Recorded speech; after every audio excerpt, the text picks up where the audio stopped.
experiencing was information aversion. I knew I had hurt myself, but I didn't want to know how badly.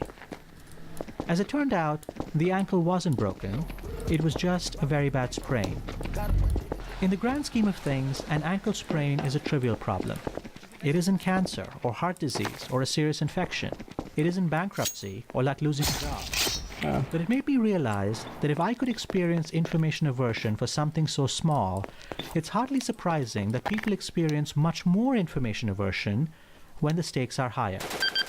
People who avoid information rationally know that they would be better off if they fully understood the bad news. You should always be willing to hear information about your finances or your health. But deep in the brain, there are rules that tell us to avoid things that are unpleasant, painful, or scary. Like listeners Jason, Annie, and Nancy, we shut out the news we'd rather not hear. If we want people to pay attention to negative information, we can't assume that they will behave like rational robots. We have to communicate information accurately, but also give people the capacity to process and deal with psychological pain. Fighting the ostrich effect means fighting a myth. Avoiding information doesn't mean you're a fool. It means you're human.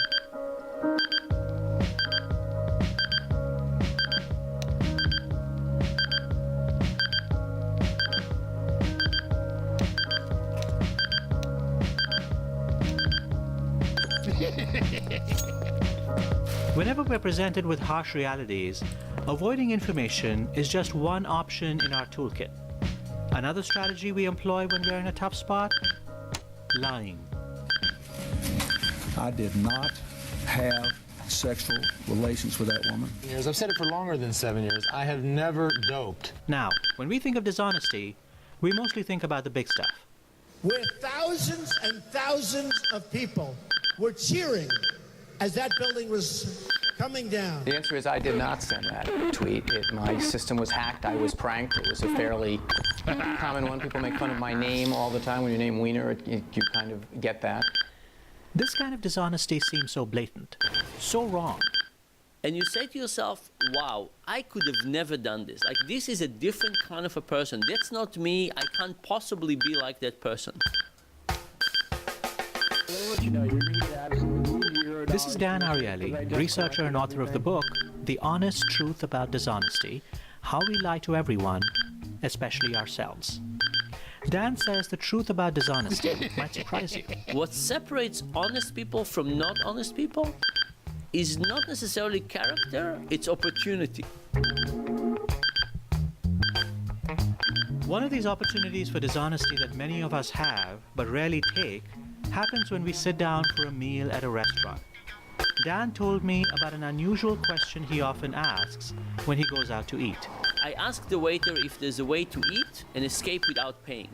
And, sometimes they get strange looks, sometimes they ask me for my credit card, but they always give me good advice. They say things like, wait for a big party to come, go to the bathroom, there's an alley. I mean, they have suggestions of how to escape without paying. And then I ask them, how often does it happen? And they say, very rarely.